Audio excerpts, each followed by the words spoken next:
Welcome to Curiosity, the podcast where science meets wonder. Join us as we explore the fascinating, the innovative, and the unexpected, from the secrets of the cosmos to the marvels of everyday life. Each episode takes you on a journey to uncover the knowledge and stories that fuel our endless quest for understanding. Let your curiosity guide you. Welcome, everyone. Today we're diving into something that honestly still feels a bit like science fiction, even though it's becoming very real: quantum computing. And look, this isn't just about making computers a bit faster. We're talking about a really profound shift, maybe one of the biggest technological revolutions ever. So our mission today is to cut through the complexity, give you a clear shortcut to understanding the core ideas, the amazing potential, and the big challenges too. We want to pull out the key insights so you really get what's happening. Yeah, profound is almost an understatement. Yeah. Think about it. This technology could potentially solve problems that would take today's best supercomputers, literally millions of years to even attempt. And it's not just faster calculation, it's a completely different way of computing. It all comes down to these things called quantum bits or qubits. They harness the really strange, counterintuitive principles of quantum mechanics. Unlike normal bits, they can be in many states at once. That opens up a whole new computational world. Okay, let's unpack that. The difference between classical and quantum, because, everything we use now, phones, laptops, it's all built on classical bits. And a classical bit is simple, right? It's either a 0 or a 1. That's it. On or off, yes or no. Super clear, very definite. And that's been incredibly powerful, obviously. It's driven, everything for the last 50, 60 years. But sometimes, for the really hard problems, it feels like that binary approach hits a wall. That's exactly it. That's where quantum computers come in with a totally different approach. They use qubits.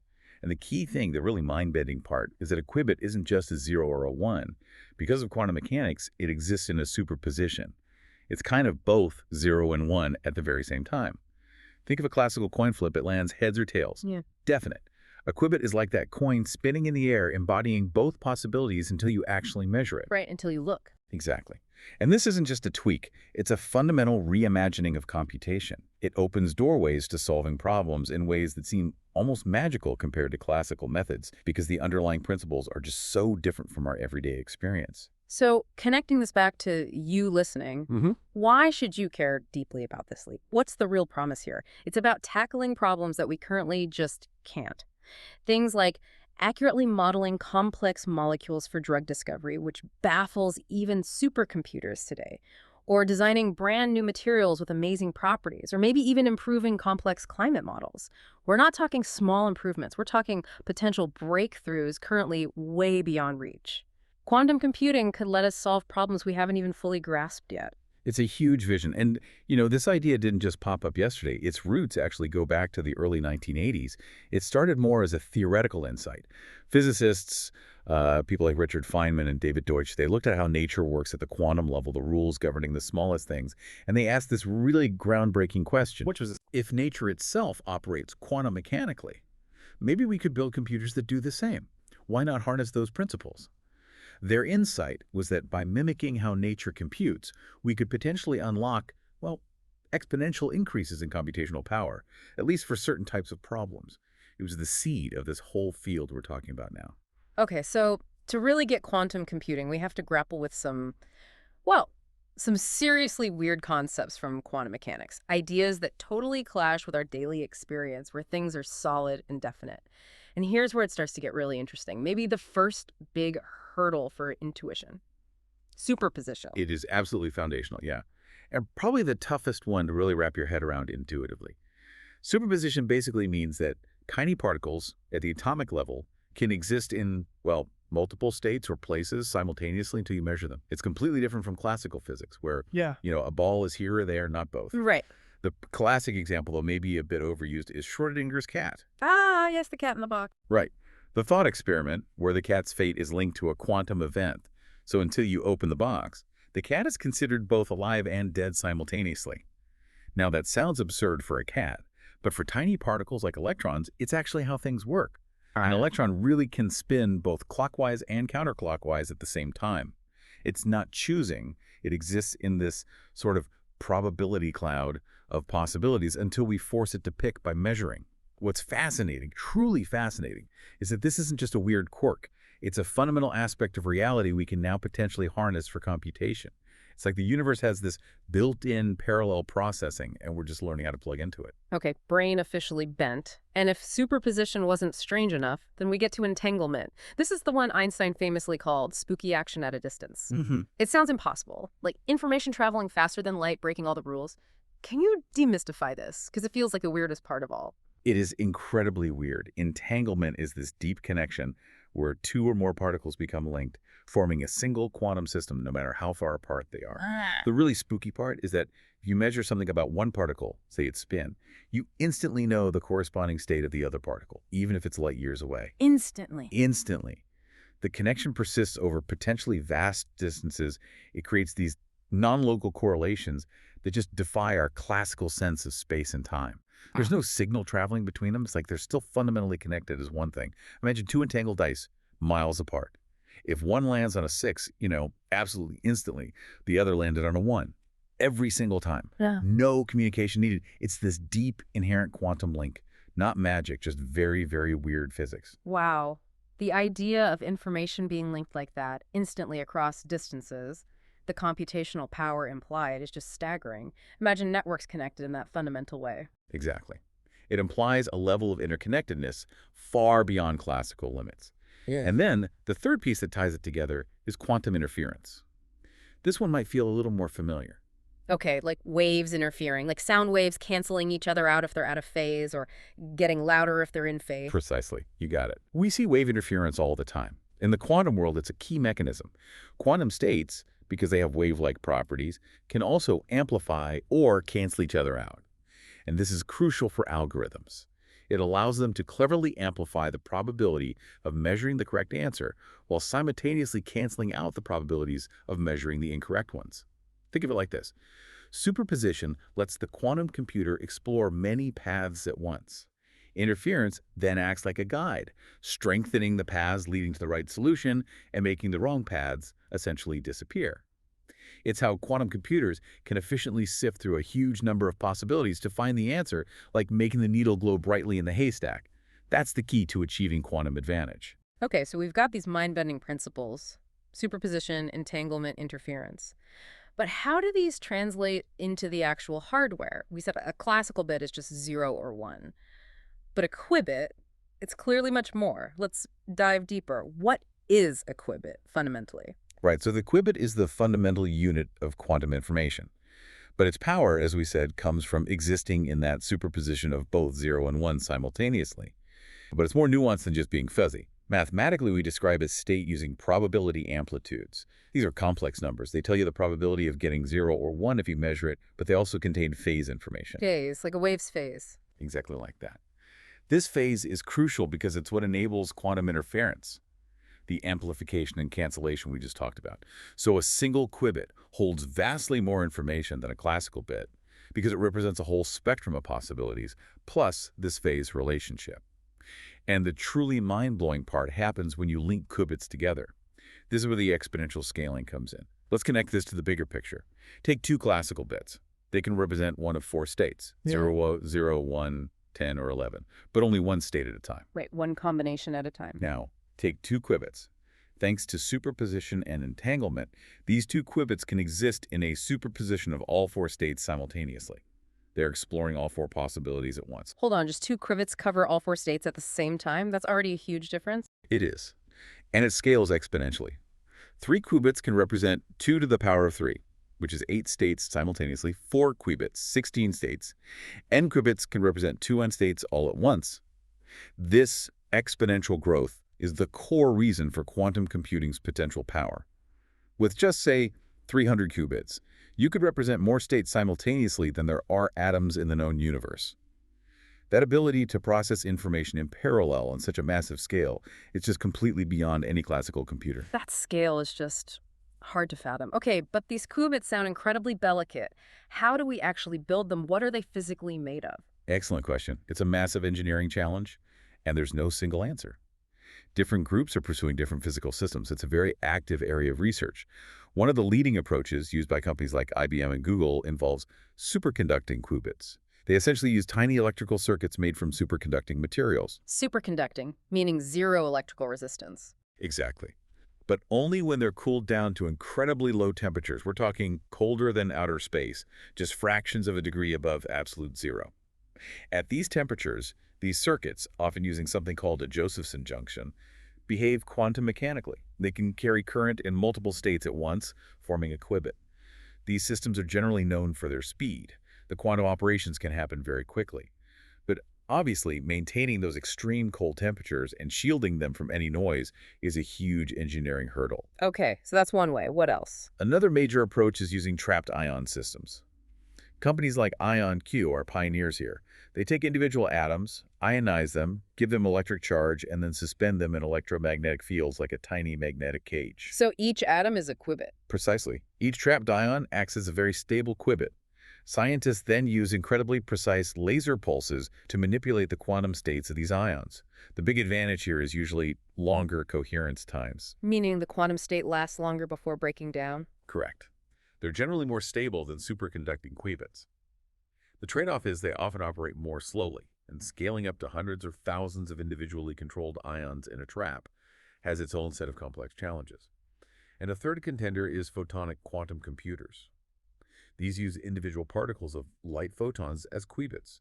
You can encode quantum information and properties like a photon's polarization, the direction its light wave oscillates. A potential advantage is that they can often operate at room temperature, which simplifies things immensely. Photons also don't interact much with their environment, giving them some natural resilience to noise. But the big challenge is getting photons to interact strongly with each other, which is necessary for complex quantum computations like entanglement. So superconducting, trapped ions, photonics, lots of different paths being explored, each with its own pros and cons. Fascinating. Okay, so we have these amazing, complex hardware platforms being built. But the real magic, the transformation, happens when you run specific software on them, right? And these quantum algorithms, they're not just faster code, are they? They're fundamentally different. That's absolutely critical. They represent fundamentally different approaches to computation. You really can't just take classical code and run it faster on a quantum compute. Well, not for most things anyway. These algorithms have no classical analogs.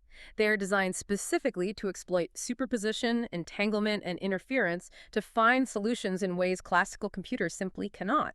They're playing by different rules, using quantum mechanics as a resource. And when people talk about game-changing algorithms, the name that always comes up first is Shor's algorithm. Developed back in 1994 by Peter Shor. This one seems to be the big one, especially for security.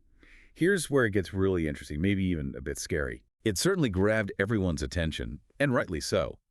Shor's algorithm demonstrated something profound: that a capable quantum computer could efficiently factor large integers. Okay, factoring large numbers. Why is that such a huge deal? Because the difficulty of factoring large numbers is the mathematical foundation for most of the encryption we use today, specifically things like the RSA algorithm, which secures, almost everything online banking, secure websites, HTTPS, email encryption, VPNs, you name it. So our current security relies on this being hard. Exactly.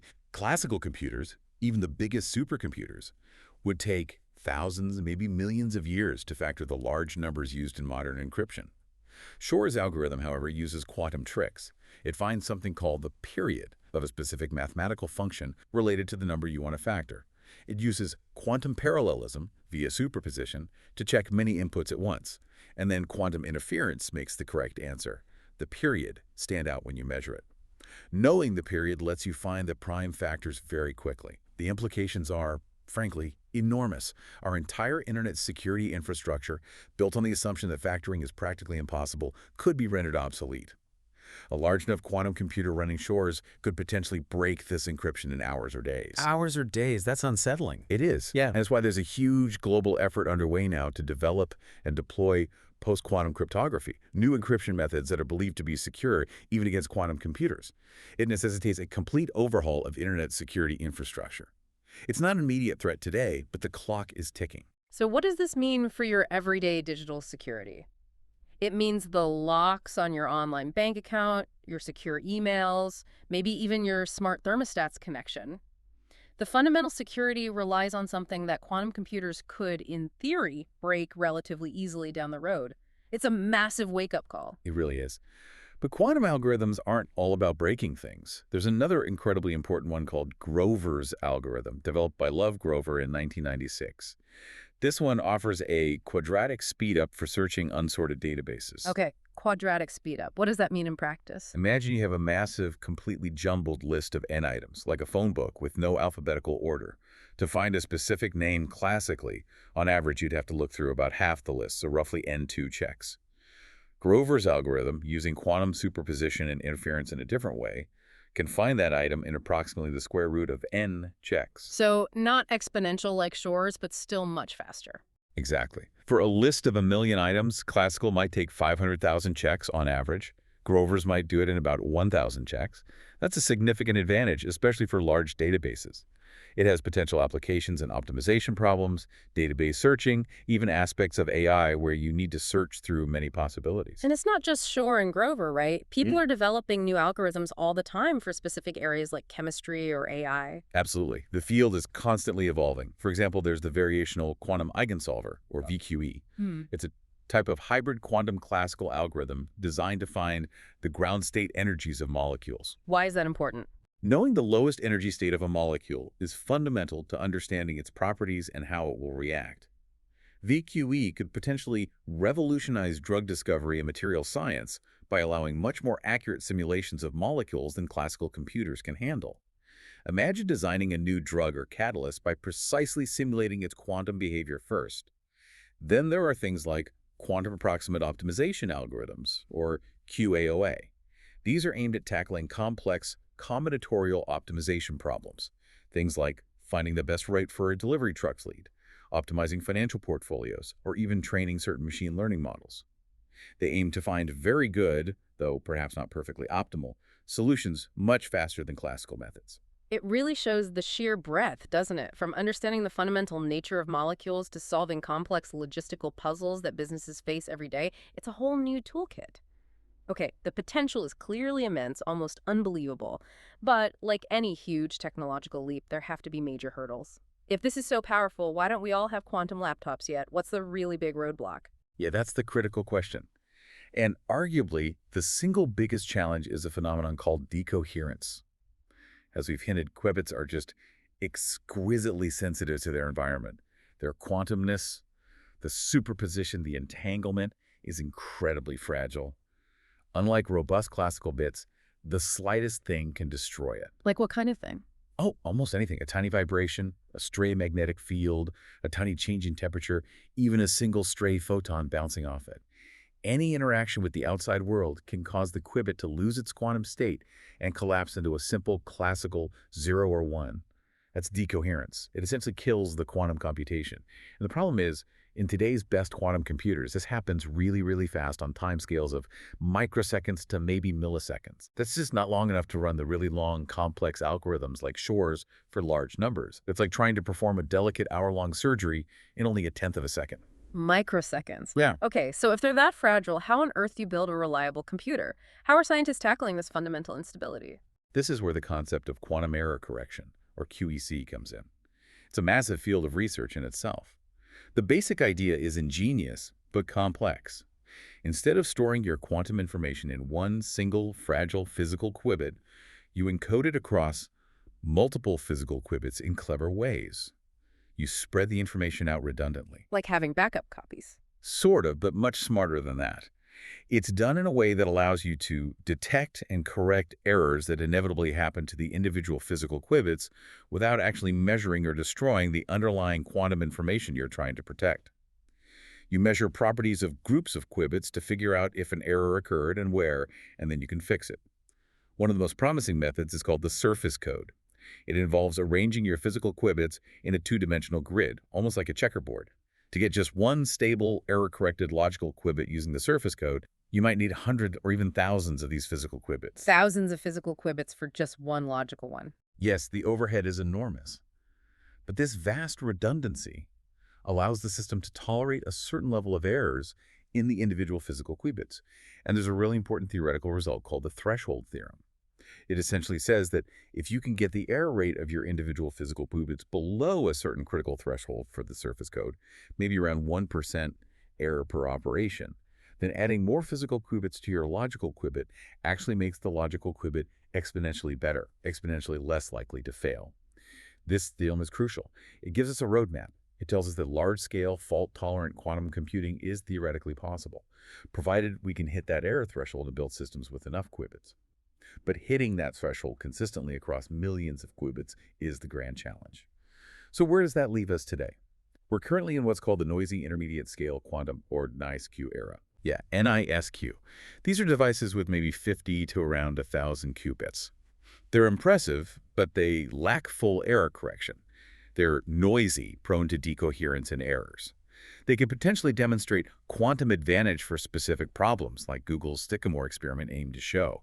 But they can't yet run the really long, complex, fault-tolerant algorithms that promise the biggest transformations.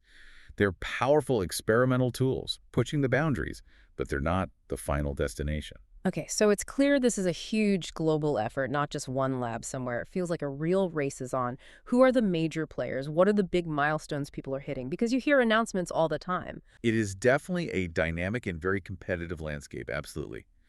Billions are being poured into this globally.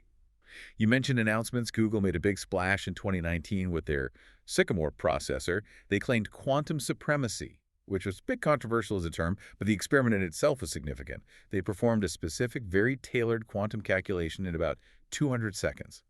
They estimated that the same task would take the world's most powerful classical supercomputer summit at the time, something like 10,000 years. Wow, 200 seconds versus 10,000 years. Yeah. Now, the task itself was arguably contrived, designed specifically to show off the quantum hardware. But it's still a landmark. It demonstrated genuine quantum advantage for a computational task, showing that for some problems, these machines could already outperform classical systems. Here's a major proof point. Then you have IBM, which has been a major player for years. Their strategy seems to be building increasingly powerful quantum processors. They have a whole roadmap of chips like Osprey and Condor, and really focusing on building the software ecosystem around them. A big part of that is their quantum cloud platform, letting researchers and developers anywhere access their real quantum hardware over the internet. They're trying to build the community and find applications. Right, making it accessible. Exactly. Microsoft is taking a different, arguably more ambitious, long-term bet on topological quantum computing. They're trying to create qubits using these theoretical, exotic quasi-particles called anyons. The hope is that these topological qubits might be inherently much more resistant to errors, offering inherent protection, which could potentially leapfrog some of the error correction hurdles others face. It's high risk, high reward. Okay, very different approaches there. Very different. And Amazon isn't building its own hardware primarily, but providing access through AWS Bracket. It's like a quantum computing marketplace in the cloud, offering access to hardware from different providers, IonQ, Rigetti, Oxford Quantum Circuits, etc., through one interface. Intel is also in the game, leveraging their massive semiconductor manufacturing expertise to develop silicon-based quantum technologies, hoping their experience in mass production can help scale things up. So the tech giants are definitely all in. But it's not just them, is it? There are a lot of dedicated startups making waves, too. Oh, absolutely. The startup scene is incredibly vibrant and crucial. You have companies like Rigetti Computing, known for their work on hybrid architectures, integrating quantum and classical processors. IonQ, as we mentioned, is a leader in trapped ions, showing really impressive results with the fidelity and coherence of their qubits. And then there are companies like Sequantum, with a hugely ambitious goal to skip intermediate steps and go straight for a 1,000,000-qubit photonic quantum computer using optical technology. If they put it off, it would be transformative. So it really is a diverse ecosystem, big companies, focused startups, different technologies, superconducting, ions, photons, topological. Everyone's betting on slightly different paths to get to that fault-tolerant future. It's a fascinating race to watch. Okay, this technology sounds incredibly powerful, almost like magic sometimes. But let's bring it back down to earth. What does this actually mean for, say, your health or the economy or solving big global problems? How could quantum computing tangibly change things? The applications are potentially vast. Let's take drug discovery in healthcare. As we touched on, quantum computers could simulate molecular interactions with unprecedented accuracy. Today, even supercomputers struggle to perfectly model how electrons behave in complex molecules, which dictates how drugs work, how proteins fold, everything. It's fundamentally a quantum mechanical problem. So classical computers are just approximating. Largely, yes. They use clever approximations, but they can't capture the full quantum complexity. Quantum computers could simulate these systems directly. The potential impact: reducing drug development time and cost from decades and billions of dollars to potentially years and millions. Imagine getting new medicines for complex diseases much, much faster. That directly affects everyone's health. That alone would be huge. What about other areas like finance? Finance and AI are also prime candidates. In finance, think about complex tasks like portfolio optimization, managing risk across thousands of assets, or risk analysis for complex derivatives, or even detecting sophisticated fraud detection patterns. Quantum algorithms could potentially offer significant speed-ups for these computationally intensive tasks. Institutions might be able to better understand market dynamics and make more informed investment decisions, potentially leading to more stable markets. And for artificial intelligence and machine learning, there's hope for exponential speed-ups in certain areas, like optimization routines used in training models or finding patterns in very high-dimensional data. Quantum machine learning might discover patterns in data that are invisible to classical approaches. This could lead to breakthroughs everywhere, from personalized medicine tailoring treatments based on subtle genetic patterns to more accurate climate modeling. Finding signals in the noise that we currently miss. Precisely. Then there's material science.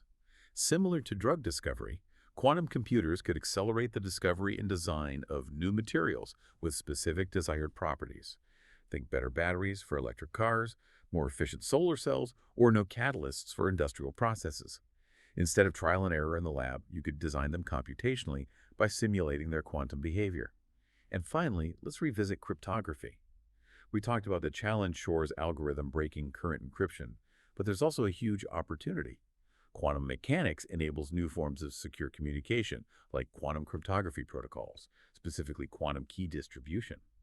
QKD offers information theoretic security, meaning its security is guaranteed by the laws of physics, not just computational difficulty. Any attempt to eavesdrop inevitably disturbs the quantum state in a detectable way. So quantum offers both the problem and potentially the solution for future secure communication. It really is this fascinating duality, isn't it? Disrupting the old, current encryption while simultaneously creating entirely new capabilities in medicine, materials, AI, and security itself. It's set to reshape so much. We've covered the amazing potential and the huge challenge of decoherence. But what other major hurdles are still blocking the path to widespread, practical quantum computing? What does that roadmap look like, really, to get from today's NISQ machines to fault-tolerant powerhouses? Yeah, the road is definitely still long and challenging. Technically, beyond just fighting decoherence, the big goals are continuously improving qubit coherence times, making them stable for longer, drastically reducing error rates per operation down below that critical threshold, maybe 0.1% or even lower, and of course scaling up to larger numbers of qubits. We need to go from hundreds or thousands to millions while keeping them high quality and well connected. And it's not just the hardware. We need continued breakthroughs in the theory and implementation of quantum error correction codes, making them more efficient and designing fault-tolerant quantum algorithms that can actually run effectively on these error-corrected logical qubits. That's a huge software and theoretical challenge, too. And what about just building these things, manufacturing them? Exactly. The manufacturing challenges are immense. Think about the extreme conditions required, those near absolute zero temperatures for superconducting qubits, the exquisite laser control for trapped ions, the complex fabrication for photonic chips. These machines are among the most complex machines ever built. Developing reliable and cost-effective manufacturing processes to build millions of high-quality qubits consistently is a monumental engineering task. It requires advances in cryogenics, material science, control systems, everything. It's as much an industrial scaling problem as a physics problem. And you need the whole ecosystem around it too, right? The software. Absolutely critical. We need massive progress in software, programming languages, and debugging tools tailored for quantum. As we said, classical programming ideas often don't always translate directly. We need new ways to think about writing, testing, and verifying quantum programs. It's a full-stack problem, from the physics up to the application layer. We need quantum software engineers, quantum algorithm designers, a whole new field. Okay, so factoring in all these challenges, coherence, errors, scaling manufacturing software, what does this realistically mean for the timeline? When can we expect to see these transformative impacts actually hitting our industries and lives? Is it 5 years? 50 years? That's the billion-dollar question, and honestly, nobody knows for sure. The consensus view generally is nuanced. Some specific applications, probably in quantum simulation for chemistry or materials, and certain optimization problems, might see real quantum advantages within the current decade using NISQ devices. We might see useful results from these current noisy machines for niche problems relatively soon. Okay, so some impact sooner rather than later. Potentially for specific things. But the truly revolutionary applications, the ones that require large-scale fault tolerance, like breaking today's standard encryption with Shor's algorithm, or revolutionizing drug discovery across the board, those likely need fault-tolerant quantum computers with millions of physical qubits. And achieving that milestone, well, most experts cautiously suggest that may still be decades away, maybe 10, 15, 20 years or more. It's really hard to predict the pace of fundamental breakthroughs, so think gradual progress, early niche applications, and the biggest transformations further down the road. It's a marathon. Okay, moving beyond the tech itself, here's where it gets really interesting in terms of global impact. What about the economy, the geopolitical landscape? This sounds like something that could really shake things up on a massive scale. Oh, undoubtedly. The potential economic impact alone is projected to be enormous. Consulting firms like McKinsey have put out estimates suggesting quantum computing could generate something like $850 billion in annual value by 2040. 850 billion, wow, where would that value come from? Primarily in sectors where complex computation is key. Pharmaceuticals, drug discovery, chemicals, catalyst design, automotive, materials, optimization, battery tech, and finance, risk modeling, optimization. Companies that can leverage quantum advantage first in these areas could gain significant competitive edges. It's seen as a potentially huge value creator, and that massive economic potential inevitably fuels geopolitical implications. Nations absolutely see this as a strategic technology. There's a clear global race underway. Major powers, the US, China, the EU, are all investing heavily, launching national quantum initiatives worth billions. They recognize that achieving quantum advantage could provide critical strategic advantages, not just economically, but also in national security things, cybersecurity, intelligence gathering, and in leading scientific research. It's becoming a key element of technological sovereignty and global influence. A new kind of technological race, then. Absolutely. And underpinning all of this is the challenge of workforce development. This is critical. Quantum computing demands a unique blend of skills: deep knowledge of quantum physics, sophisticated computer science, advanced mathematics, and cutting-edge engineering. Finding people with that combination is tough right now. A very rare skill set. Exactly. Educational institutions are beginning to develop quantum computing curricula, which is great. We're seeing more courses, more degree programs, but building the large, skilled workforce needed to actually power a global quantum economy will require a sustained effort over many years. It's a long-term educational and training challenge, but also a huge opportunity for people looking to get into a field that will shape the future. Hashtag tag outro. Well, what an incredible journey through the quantum realm today. It's complex, it's counterintuitive, but it's undeniably fascinating. It's so clear that this is more than just a faster computer. It really feels like a fundamental shift in information itself. I agree. It's a paradigm shift. And while, yes, the challenges are still significant, the pace of progress is just astonishing. It really feels like the quantum revolution is not a question of if, but when. And as these machines evolve, they won't just change how we compute. They'll inevitably change how we understand the very nature of information and reality itself. They push us to question our classical assumptions. And for you listening, as this unfolds, the quantum future will require you to think differently. Differently about computation, certainly, but also about security, about what's possible in science, maybe even about cause and effect. It truly does. It challenges our deepest classical intuitions about how information works, how it can be processed, how it can be linked across space and time. It opens up possibilities we're only just starting to map out. The potential impact really could be as transformative as the classical computers that revolutionized the 20th century. We might be at the dawn of a completely new computational era. A genuinely mind-bending thought to end on. What an exciting, maybe slightly intimidating, but definitely revolutionary future we're looking at. Keep thinking about these ideas, stay curious, and definitely keep watching this space. Thanks so much for joining us for this deep dive.